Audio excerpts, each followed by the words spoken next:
Hey there. I offer this podcast freely. Your support really makes a difference. To make a donation, visit reneemckenna.com. Welcome to Spiritual Psychology. My name is Renee Lavallee McKenna, and I bring my 30-plus years as a recovering addict and ex-crazy person turned therapist and shamanic healer to bring you snackable teachings on spirituality, psychology, and all things personal growth. And today I want to talk about energy vampires. And I used to be an energy vampire. I've also been drained and victimized by many others who source their life energy by sucking the life force of other people. And the topic of how we manage our life energy or exchange it with other people is really up right now, with holiday parties and family gatherings that we're often forced to interact with people we might not interact with on a regular basis. I know that when my parents were alive, the holidays were always excruciating for me, going to visit my mother, who was the original energy vampire in my life. And for a long time, unconsciously, I modeled the way that I managed power in intimate relationships, particularly with men, although it came up in friendships with women as well, by using my own variation of energy vampirism that's been passed down along the family line. We also happen to be focusing on personal power retrieval and exchange in my year-long mentorship program. That's our focus this month. And I'm actually looking for volunteers to do free sessions of my spiritual psychology and open door growth work in exchange for being recorded. I'll say more about that at the end of the podcast if you're interested. So what is an energy vampire? Basically, someone who sucks the life force of other people as a way to nourish and sustain themselves, and those who are the prey of energy vampires often become energy vampires themselves. And I find it fascinating how, just like Greek and Roman mythology are wisdom tales about the deeper wisdom of the psyche and the archetypes that move in and through us, that our modern myths and stories in movies, books, and popular culture also point to the transpersonal aspects of our human experience. The zombies of The Walking Dead could be seen as a mirror for much of the zombification that's happening through drug and alcohol addiction, or even just how we walk around looking at our phones rather than being present. I was on the street in downtown San Francisco over the summer trying to get someone's attention to ask for directions, and everyone had earbuds in and was in their own world. I felt a little bit like I was in an alternate reality. And it actually took me a while to get someone's attention. I practically had to wave my arms, and they had to pull one of their little zombie earbuds out and focus into ordinary reality to tell me which way was west. I was having a Google Maps glitch, and I couldn't tell which way my phone was pointing. One of the things I love about being in Manhattan is the presence of people on the sidewalk and their willingness to have 10 or 30-second interactions in this really present and helpful way. I'm not saying nobody in New York wears earbuds, but there tends to be a level of presence on the street that's definitely different than it is on the West Coast. And this kind of helpful, friendly willingness to interact that actually gives me this sense of community with humanity. I was riding a city bike recently down Columbus Avenue. A woman on the sidewalk with her children kindly called out, "Nice jacket," as I rode by. I gave her a wave. "Thank you." Kept going. And that is energy generosity, different than energy vampirism. And again, if you look at the myths and stories around vampires, it'll give you a lot of information about how energy vampires operate. And energy vampires operate much differently than trolls, wood nymphs, ogres, or goblins. All different ways to manage life energy and relationship. Trolls tend to be kind of ignorant, underdeveloped oafs that'll kind of bash you with their club and take what they want. Goblins tend to be very smart, usually spend time hiding in the dark, often isolating themselves, filled with anger and fear and resentment. A lot of depressed people operate in a goblin kind of way with their energy. Elves or wood nymphs tend to be sprightly, magical creatures, usually very spiritually connected, with a twinkle in their eye and a little bit of trickster energy. And energy vampires seem to be unable to connect with sources of nourishment that are authentic for them and must feed on the life force of others. They have a lot of unresolved darkness or shadow, and being in the light and the truth won't kill the person, but it will certainly reveal and ultimately dissolve their destructive and monstrous patterns. Vampires turn to ash with the sunlight. And it will also kill them if you pierce their heart, because a vampire does not know how to love.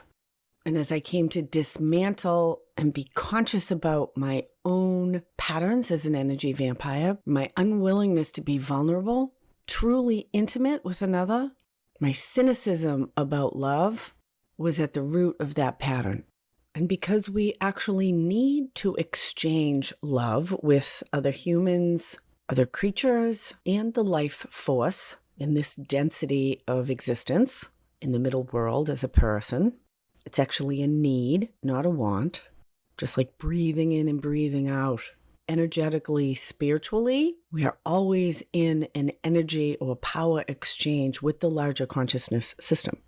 And when we look at our energetic patterns, it gives us a lot of information about where we need to grow and evolve, because ultimately, and almost all great spiritual growth paths point to this. Growing in our ability to give and receive love is the ultimate evolution on this plane of existence. And all of these dysfunctional or monstrous forms of relating with other people could be seen as dysfunctions in our ability to openly give and receive. And when we look at the life circumstances of a person, we can almost always come to a compassionate understanding of how they came to manage their life energy in the way that they do. We can certainly grow in our ability to have compassion for ourselves, but having compassion for something doesn't actually mean it's okay to do it. But there's natural consequences to our own dysfunction and ignorance. Everything has a feedback loop. We don't need to worry about trying to change or fix others. They will have natural consequences from their behavior that often creates pain and distress, loneliness and suffering that makes people willing to be able to do things different. And if they don't get it in this lifetime, they'll probably get to repeat the pattern next time over and over again until they grow and evolve. It certainly takes a lot of pressure off of me as a therapist and healer. And in fact, a lot of the energy vampires that I have been prey to have been people I was trying to help. And although much of my motive for helping people is benevolent and rooted in generosity and goodwill, much of the shadow motivation, the darker side of being a wounded healer, was that I was trying to do for others what I wished to experience myself. If I give all of this love and attention to you, maybe I'll get some love and attention for myself. Or if I'm completely loving and giving and selfless to you, maybe you'll like me in return. And there's been a lot of work to move into a place of more unconditional giving and having healthy, equitable exchanges in the relationships in my life and becoming really conscious and present with my own motives and the deeper motives that I perceive in others, that I no longer participate in relationships that are vampiric, whether I'm the perpetrator or the victim. So throughout my life and well into my practice as a therapist and healer, there had often been a percentage of people that the Buddhists call hungry ghosts. And hungry ghost energy is a form of energetic vampirism. And in Buddhist cosmology, when they talk about the 9 realms of hell that all exist in the middle world that we are here, they're ways of managing energy or states of consciousness and being. And the hungry ghost sits at a magnificent banquet, the abundance of life, but they are unable to eat or digest any of the amazing food before them. And the hungry ghost has different forms depending on how you see it represented. Sometimes their throat is too tiny to swallow, or they have a fork or a spoon that's too long to be able to get it into their mouth. And so they sit at a meal unable to eat, always starving. And you may know people like this. They're always in some kind of drama, trauma, some kind of suffering. They always need help. And no matter how much you help them, nothing changes. And that state of disempowerment, of tragedy, of dire need is the state of being that they maintain. And how they interact with others is by having these needs, and their relationships with others are based on the others filling those needs for them. One of my best friends for over 10 years was always getting her electricity shut off. She was always in some kind of terrible dysfunctional relationship. In fact, the last time we interacted, I paid half of her rent. And I ended that relationship because I came into a new place in my own life when I started to have children, where I was no longer willing, interested, or even capable of giving to her in the way that we had always interacted. We spent a lot of time talking about her problems. I was always giving her solutions. And I liked that. That made me feel smart. It made me feel valuable. It gave me confidence that I might be able to help people professionally, because I wasn't a therapist at that point. Although I was therapizing with her in almost every interaction that we had, she was a bottomless pit of need. And we were very codependent with each other in that way. I needed her to need me. Made me feel secure, valuable, necessary. And she needed me to pour my energy into her. And when I was no longer willing to pour, she found someone else to do it. And I, very gratefully, have been able to move on to more equitable relationships in my life as I worked more directly and consciously on my own codependency and evolved my skills and abilities to give and exchange love and intimacy in more mature and healthy ways. And as I have grown and evolved, the people who used to feed on my life energy have become fewer and far between. They've either fallen away or I've ended those relationships and stopped participating in them. Because another thing that was happening as I've looked deeply at my part in that pattern is that I was dumping my life force into this bottomless pit because I didn't know how to manage my own life energy, and I was actually afraid to turn it toward my own dreams and goals. I had been trained to support your dreams and goals rather than turning that energy toward myself, which could have even been seen as selfish in the way that I was raised. But self-care, self-nourishment, self-support is not selfish.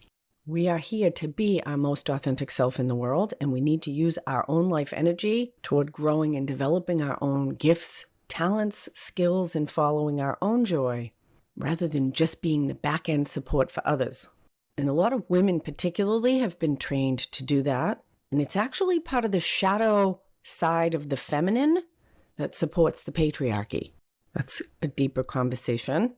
But if you read stories or watch movies about vampires, the victims usually volunteer on one way or another. In fact, the iconic Anne Rice novel, Interview with the Vampire, has just been made into an AMC series. And there was a pretty decent rendition of it with the movie with Tom Cruise and Brad Pitt. Of course, we always like to look at Brad Pitt. At least I do. I haven't seen Interview with the Vampire as the AMC series yet. But in the Anne Rice book, the backstory of the character who is the person who's actually telling his story of how he volunteers to become a vampire, he's the one being interviewed. It's the Brad Pitt character in the movie. And the movie did not do the backstory justice. In the movie, he becomes a vampire out of grief for the loss of the death of his wife and child.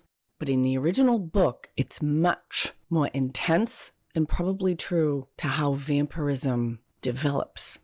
And in the original story, there are two brothers, Louis and his younger brother. And his younger brother is this naturally good and very sensitive soul. He's very spiritual. They live on a plantation in New Orleans, and they inherit this plantation. And Louis is incredibly greedy and ambitious.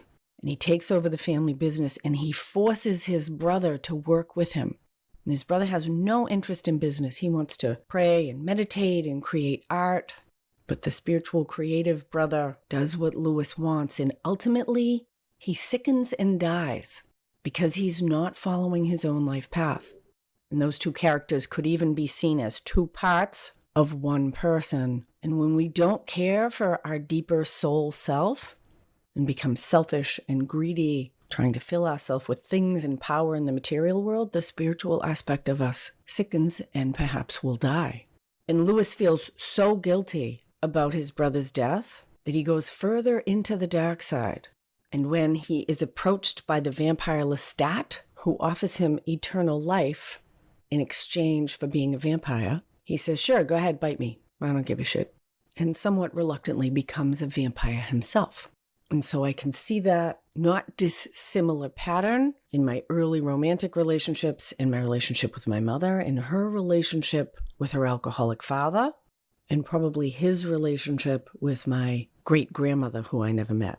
And I can't go back further than that because I don't have knowledge, but I know it was passed down through family lines. This unwillingness to be vulnerable and take the risk of genuine, authentic love, which also required a level of honesty and self-care that I didn't even know was possible. Again, because I thought self-care was selfish, and that how we get our needs met is by meeting the needs of others, and then if you do that well enough, then they'll meet your needs. And what I understand today is that ultimately everybody's responsible for their own life energy, and the very potent power retrieval and exchange process that I practice with clients and am teaching to my mentees based on the practice of power retrieval and shamanism is a very direct way to give back that which doesn't belong to me and to take back my own life energy that I have given away to others. It's much more effective than cord cutting in my experience in ending toxic connections and recalibrating dysfunctional relational dynamics. When I take responsibility for me and stop taking responsibility for you, it doesn't end the relationship unless that was totally the basis of it, like it was with that earlier friend I was talking about. When I take responsibility for me and give responsibility for you, it actually allows us to both show up with no strings attached and the possibility of a higher level, more unconditional love. And I do power exchanges on a fairly regular basis with almost everybody that's close to me in my life. I do them with my children, with my lover, and with anyone that I'm spending too much time thinking about their problems in lieu of thinking about what I need to focus on in my own life. I'm distracting myself thinking about what you need to do rather than putting that energy where it's much more beneficial into what I need to do. And that process is available in Chapter 8 of my book, Allies and Demons, Working with Spirit for Power and Healing. And there's free guided audio on my website in the drop-down for Inner Journeys. It's Inner Journey number 9, Personal Power Retrieval and Exchange. It's tremendous work. Everyone benefits from it. Because participating in dysfunctional patterns, if it's harming me, you can be sure it's harming the other person as well. And participating in harm, because we're all connected, is not what we want to be doing. So when I give people back their problems, even though they might not like it, it's actually beneficial for them. That doesn't mean I'm not present with them, that I might not still be helpful to them in some ways, but I'm not taking responsibility for solving things for other people, even my children. Giving them the skills to solve their own problems makes them independent or interdependent rather than dependent on me. And independence and interdependence are much healthier ways of moving through the world than dependence on others.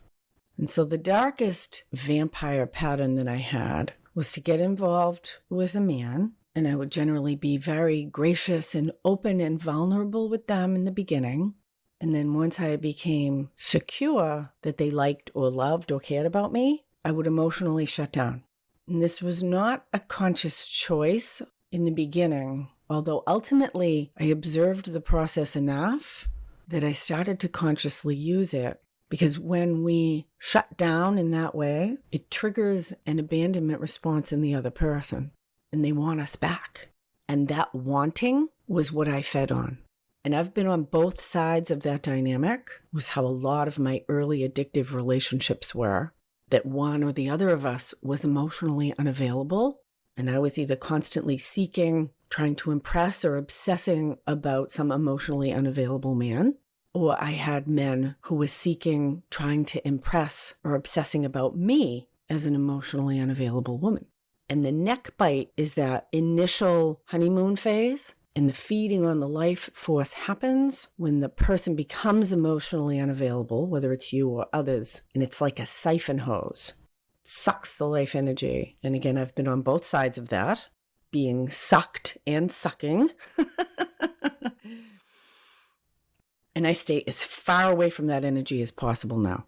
And often those are the most sexually passionate, the most fall in love with you in 3 minutes intensity. There was a certain vibration for people that were ripe for this dynamic that was almost irresistible for me until I played it out enough times that I do not want to participate in that. And the benefits are not worth the excitement. And I've done a lot of power retrieval and exchange work, both to get my own life energy back from those men in particular that I was addicted to. And I've also had to do a lot of power exchange work, giving back the life energy that I sucked from others, perpetrating on them. And on a soul level, there are no victims.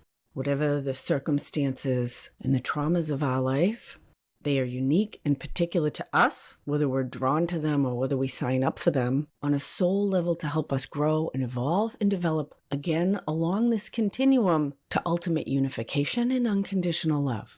And wherever we're at on that continuum, there's room for us to grow. Now, on a personality level, we can have tremendous compassion for the suffering that we and others experience. No one wants to be victimized on a personality or a human level. But on a soul level, painful circumstances are opportunities for growth.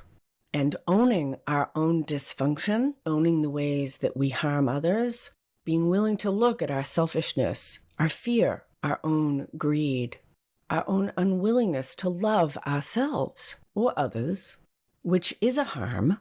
These can be very difficult things. I've needed a lot of help, support, and assistance from therapists, from 12-step sponsors, from good, wise friends to be able and willing to look at my own darkness. But when we shine the light in there, it turns the vampire into ashes, and a new day can begin. Because higher consciousness always trumps lower consciousness. That is a spiritual law. So I encourage you to look at how you exchange power with others in your own life. And if you want to do some work to make those exchanges more healthy, I have lots of resources available. Thank you so much for listening. I am, in fact, looking for volunteers to do free inner journey sessions in exchange for being recorded. It's very helpful for my mentorship program, and I think it's very helpful for others to see demonstrations of the power of this work. And so if you're interested in receiving connection with your spirit guides, soul retrieval, dissolving the inner critic, or doing some power exchange work, shoot me an email. info@reneemckenna.com. We can talk about the details. I can answer any questions and see if it might be a fit. I'm hoping to bring this work to the widest audience possible, all who could benefit from it. And you may be able to use your own personal issues as a way to help others. That's why I've decided to be as self-revealing as I am on this podcast. And hopefully it's helpful to you guys. I'm doing a lot of free workshops on Insight Timer. There's a link to my Insight Timer profile in the show notes. And if you want a free download of the first chapters of my book, there's a link for that in the show notes as well. Deep gratitude to those making donations and my supporters on Patreon. Blessings on your path until we meet again. This is Renee Lavallee McKenna for Spiritual Psychology.